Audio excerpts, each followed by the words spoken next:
To this point, I've been referring to our recent episodes and uh, recent series as devotions. I'm about to start a new section of these things. They're not exactly devotions, they're related to church history. And this is something that grows out of the things that we've been reading through. We've heard from John Donne, we've heard from George Herbert, we've heard from Lancelot Andrewes. And personally, I find a lot in their writing that builds me up. And I'm grateful for them and for the literary contributions they've made and for the contributions that they've made, I would say, to the spiritual life and the devotional life of the church as a whole.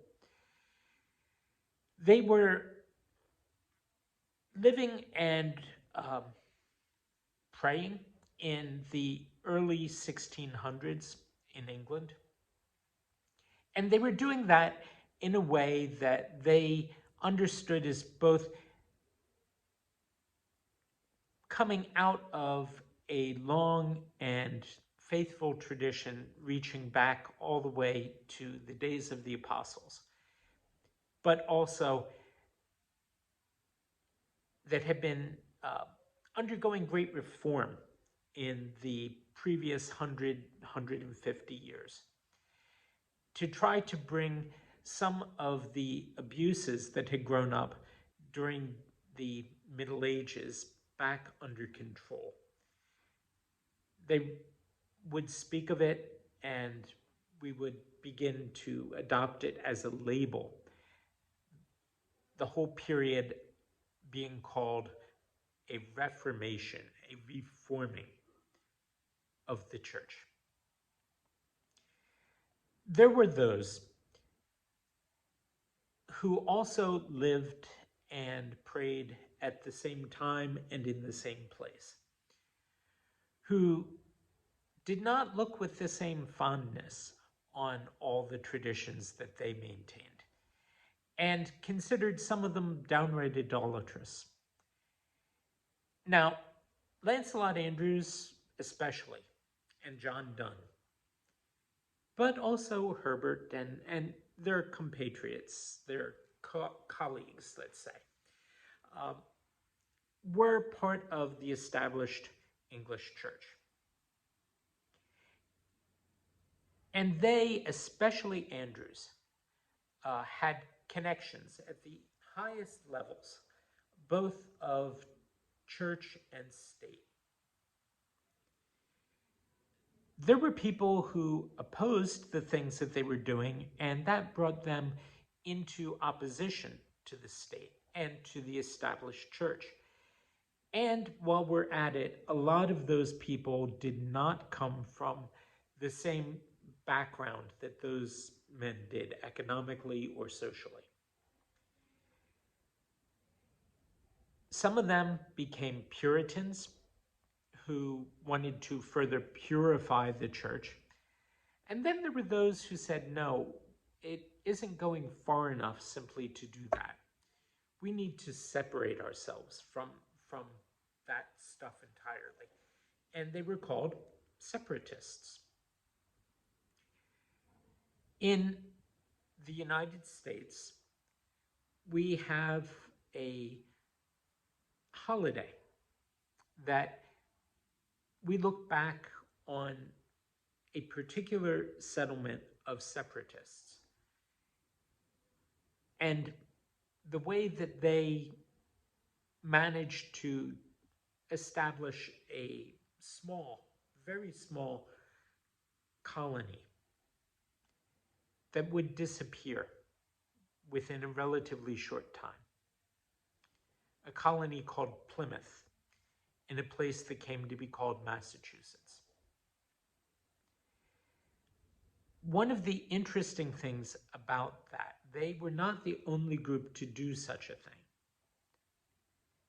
But this particular colony left a record of its doings from the time when they first began to organize themselves to leave England reluctantly,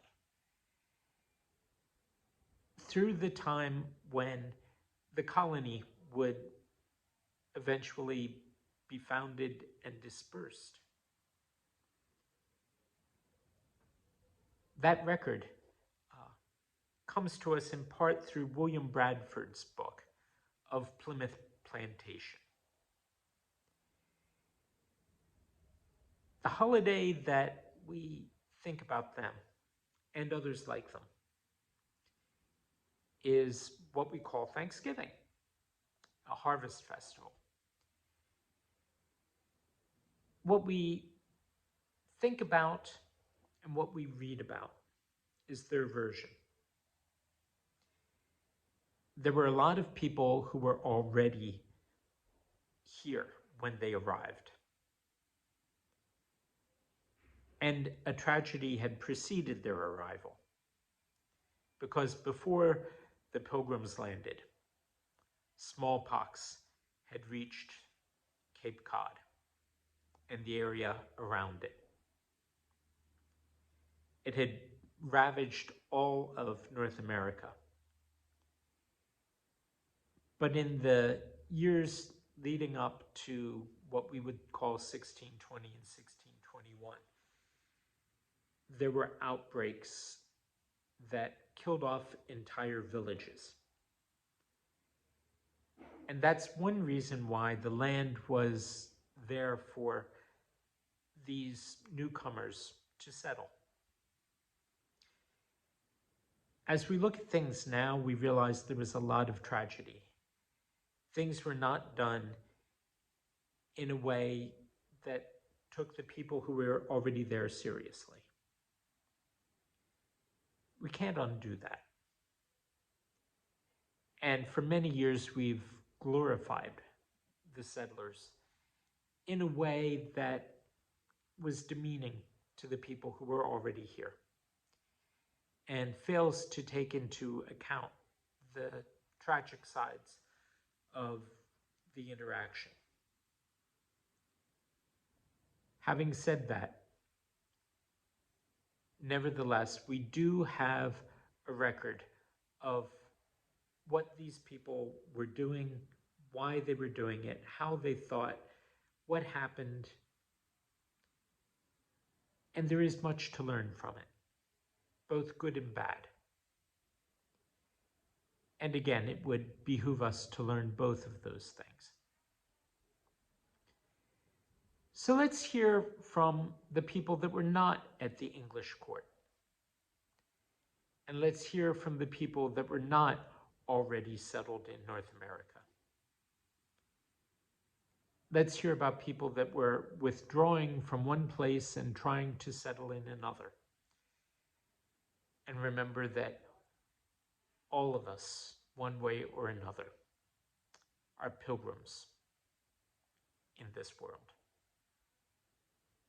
We'll pick it up tomorrow, and I'll see you then.